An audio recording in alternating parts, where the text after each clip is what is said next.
बिस्मिल्लाहिर्रहमानिर्रहीम YouTube channel के सब भैन भाई ने मित्र अस्सलाम वालेकुम। उम्मीद करने तुम ठीक हो गए। अल्हम्दुलिल्लाह असीं ठीक हैं। जिथे भी रहो खुश रहो, आबाद रहो, हंसते रहो, वसते रहो, मुस्कुराते रहो। तो माशाल्लाह सुबह बच्चों को नाश्ता वगैरह बना के दे के आए हैं।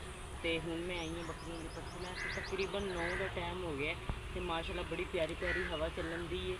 तो खासकर सब्जा ही सब्जा। तो वो सामने पिंडिया के पट्ठे लैन जाना। तो माशाल्लाह कितने सोहने लगन ने। ज्वार बीजी है। तो माशाल्लाह देखो हवा बहुत प्यारी चलन दी है। तो ठंडी ठंडी। तो दरख्तों की छां भी बड़ी ठंडी है। अगे जान गर्मी दिल तो नहीं करन दे, पर बकरी भी पट्ठे लेके आने हैं।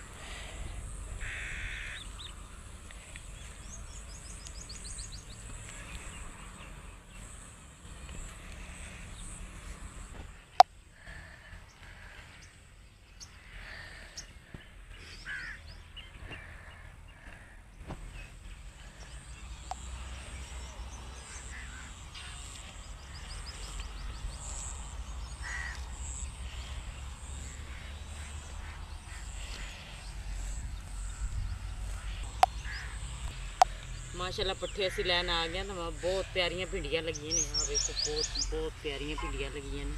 तो फुल भी बहुत प्यारे लगे ने। भिंडियां वेखो कितनियां सोहनियां ने, ताज़ियां। तो हुण पट्ठे बनाने बकरियां लई। चल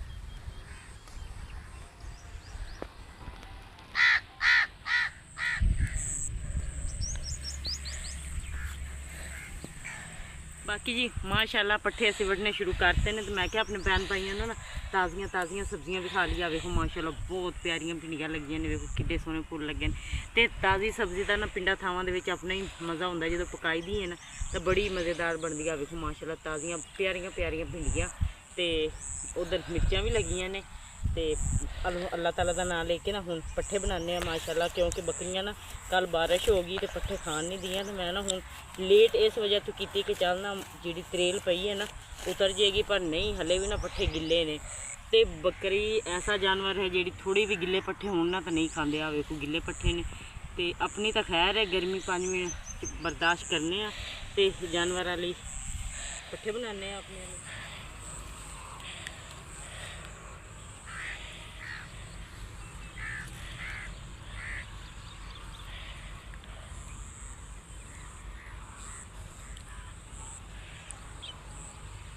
बाकी जी गर्मी बहुत ज़्यादा है। तो जिन्ने ना पट्ठे बनने उन्हें बना लेने। तो हूँ घर नहीं जाने इन्ने बना लेने बकरियां। अल्हम्दुलिल्लाह पट्ठे इन्ने मैं बना लेने।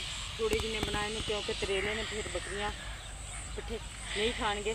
तो गर्मी बहुत ज़्यादा पसीना भी कितना है, पसीना भी बहुत ज़्यादा है। तो इन्ने नाल जाके बकरियां तो गुजारा करने। तो फिर शाम टाइम रही जिंदगी तो फिर पट्ठे बनावांगे।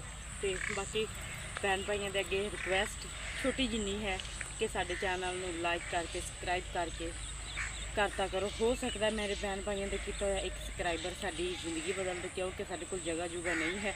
वाच टाइम थोड़ा जिन्ना देता करो। तो वीडियो फुल वाच करती साडा वाच टाइम पूरा हो जाए। तो अपने भैन भाइयों की सपोर्ट के नाल साडा चैनल मोनीटाइज हो जाए, असी अपना घर लै लीए, बच्चों की जिंदगी संवर जे। बाकी हुण चलने घर।